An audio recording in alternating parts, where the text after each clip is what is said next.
We are up at Kearns in Wisconsin checking out some insane cars today. Made the drive, about an hour and a half drive this morning up to me, the middle of nowhere, Wisconsin. But they have some crazy cars here. Some are inventory cars for sale, some are not for sale, part of personal collection, including not one, but two McLaren Elvas, and those are the highlights for me. But there are some really, really cool other cars. So special thanks to Austin for meeting us up here and letting us check out some of these cars, film some videos with the Elvas. And with that, let's turn around and show you some of the crazy, crazy cars that are here in the showroom.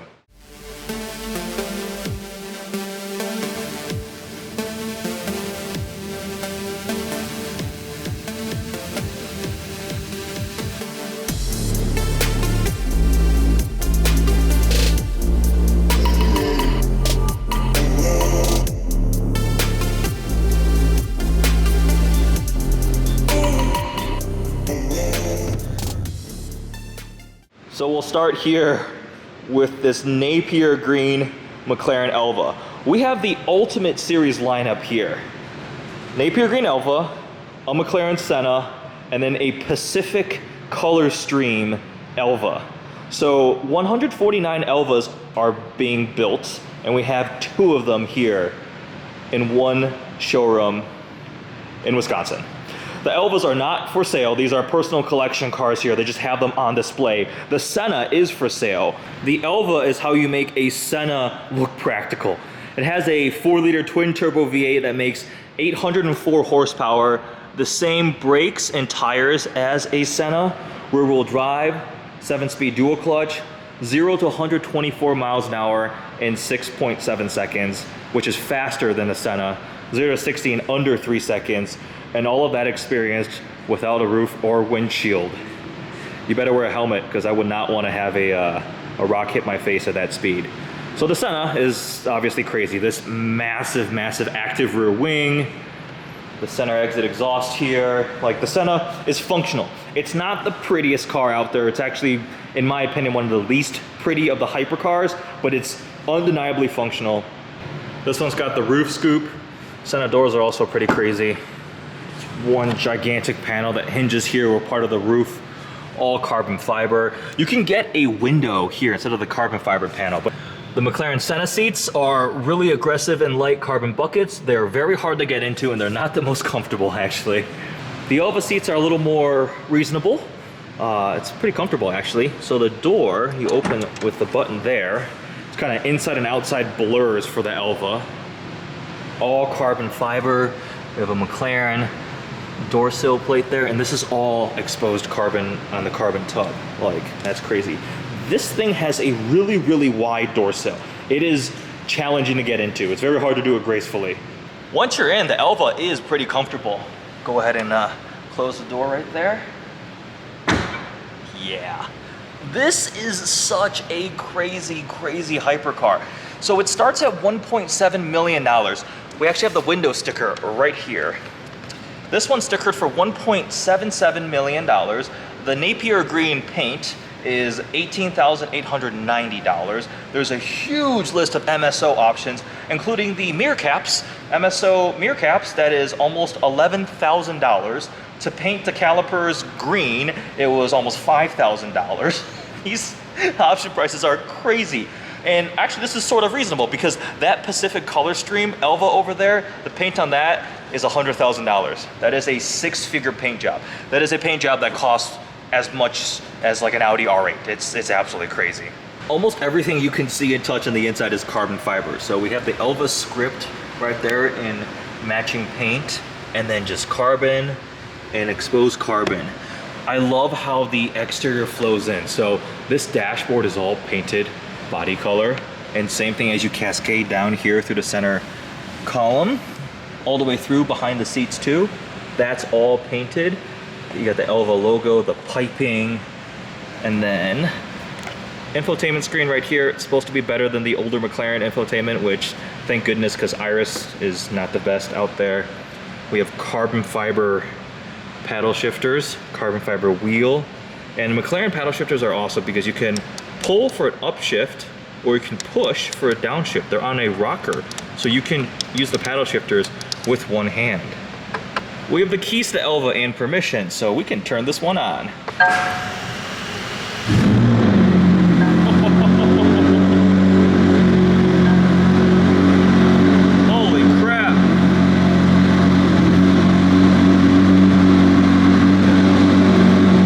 just started off a McLaren Elva. Oh my God, this is so cool. Yeah, getting out is not the most dignified thing either. This thing has a 3D printed exhaust.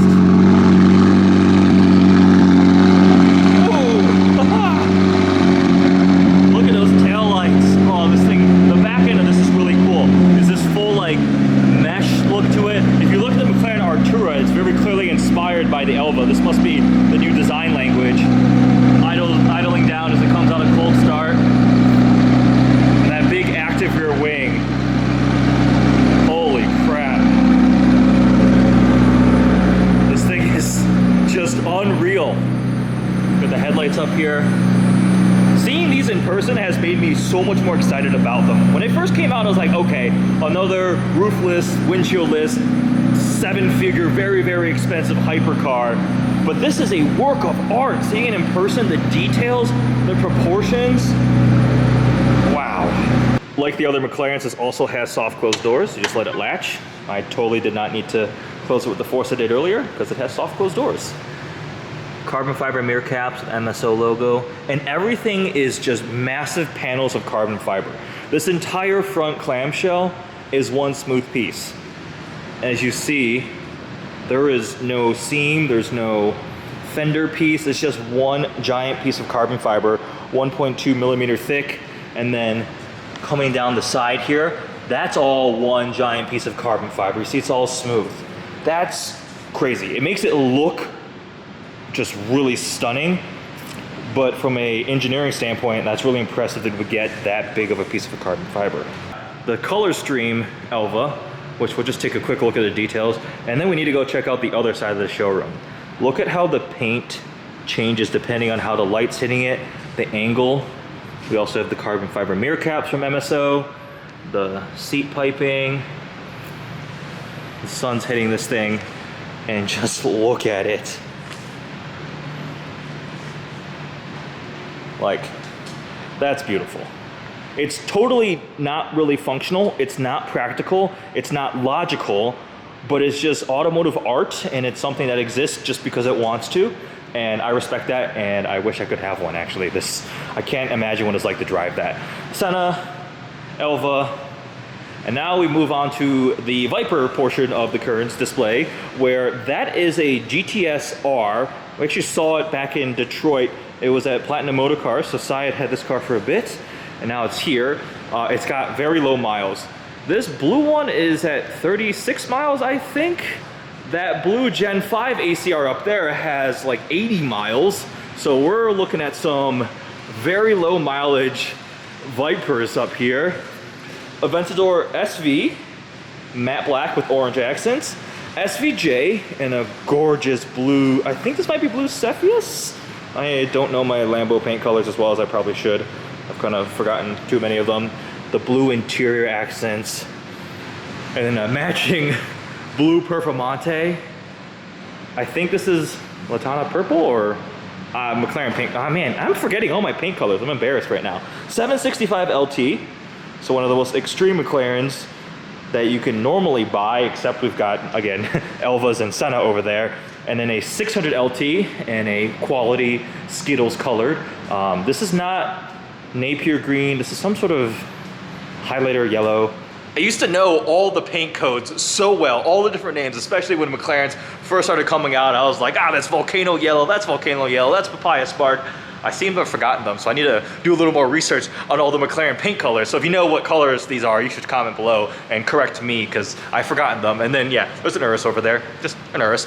Back in behind, there was a Kimura Gray R8 Performance. There were two Aventador SVs that are sold and heading off to their home soon, and a smattering of G63s. But this showroom in here, these are the highlights. So the SVJ Roadster is not the best driving car out there. The Performante is better to drive. It handles better, it's more comfortable and everything, but the SVJ has the most extreme experience.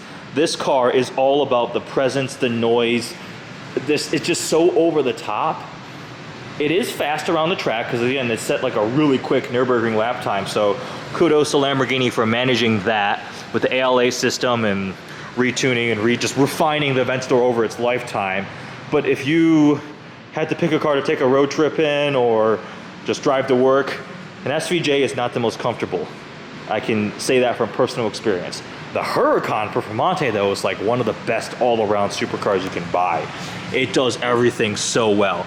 It looks amazing, it sounds amazing, it's insanely capable, it's refined, it has a fantastic 7-speed dual clutch transmission, it's all-wheel drive, like it does everything really well. I personally got to spend some time with a Performante that was purchased from Kearns. That orange one that was at my house for a little bit, that was bought for somebody else, but I had to babysit it for a little bit and I helped find the car. And when we were buying it from Kearns, they had 3 orange Performantes lined up where the McLarens are over there. It was a factory matte paint, a gloss orange Arancio Borealis, and then a gloss orange that was wrapped in Expel Stealth. But it was really cool seeing 3 Huracans Performantes. They're all orange. It was a good deal at the time buying them because all Performantes are out probably $50,000 to $75,000. I mean, they're back well above 300 from what I have seen. But the whole car market is absolutely crazy, obviously. But yeah, the Performante is a really good car. I don't fit really well in it, so if you're taller, Huracans aren't as comfortable. That's why I have an R8. Well, partially that's why, also the price difference. I mean, Huracans obviously are much more expensive than Audi R8s, but they share transmission, engine. It's a very similar feel, just obviously the Lamborghini is much more aggressive. So there we go, a quick weekend visit up to Kearns here in Wisconsin, mainly to check out the 2 Elvas, but also the rest of the showroom is extremely impressive. Thanks again to Austin for making this possible. I am absolutely certain we'll be making more trips here over the summer to film some more content with the awesome cars that they personally own or in inventory and feature that. If you're looking for anything really, I'm looking at M8 competition, a CLS 53, RS5s, a couple G-Wagons. It's not just SVJs and hypercars in here. They've got a huge lot here in Wisconsin. They're fantastic to work with because I personally have done a transaction obtaining a vehicle here. So that is spoken from personal experience. This was really awesome to see some of these cars. Check out the Elva's detail video too. I did a kind of walk around and explanation video talking about the McLaren Elva. Hope you guys enjoyed this video. Thanks for watching.